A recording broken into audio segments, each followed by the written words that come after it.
Est-ce que le sacrifice offert à l'être premier, est-ce que les offrandes, est-ce que l'offrande des prémices, ça veut dire des premières données de la récolte de toute œuvre humaine, sont des actes naturels de la vertu de religion? Eh bien, je dirais oui, et pour la raison suivante.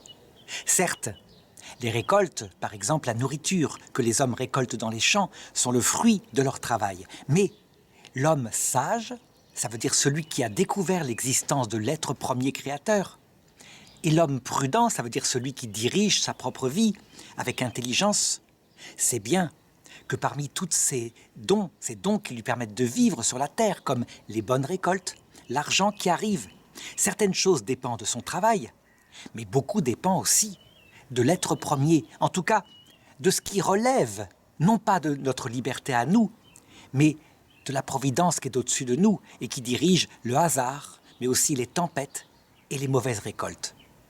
La conséquence naturelle de cela, c'est que lorsqu'un homme a découvert qu'il y a un être premier qui préside à l'univers, qui l'a créé, eh bien, ça va être, lorsqu'il a reçu les dons qui lui permettent de vivre, d'en offrir naturellement à celui à qui il les doit en partie, et donc au Dieu créateur de l'univers.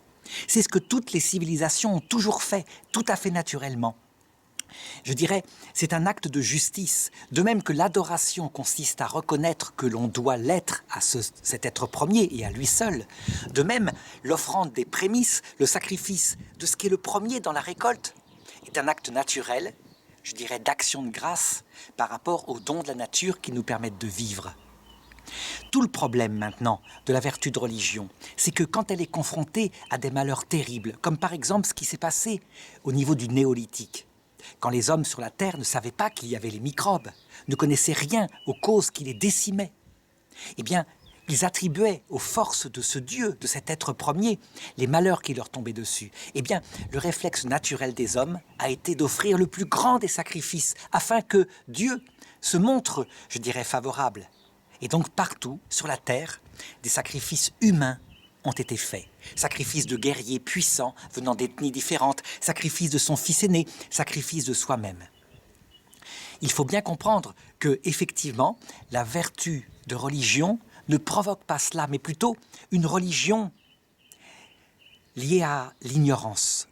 Lorsque le philosophe découvre l'être premier, et que lui est aussi un être qui sait reconnaître en la nature les causes qui ne sont pas l'être premier, mais qui sont des causes secondes, comme par exemple une tempête qui détruit sa culture, etc.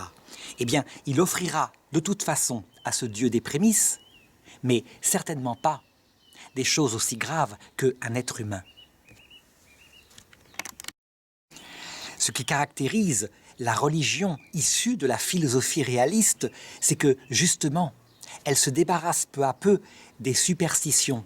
Ça veut dire de l'attribution à des mythes, à différents dieux inventés par l'esprit humain, des effets qui ne sauraient être attribués lorsque la raison se développe à l'être premier, sage et prudent, qui a créé le monde. Certes, ce que je dis là est assez théorique.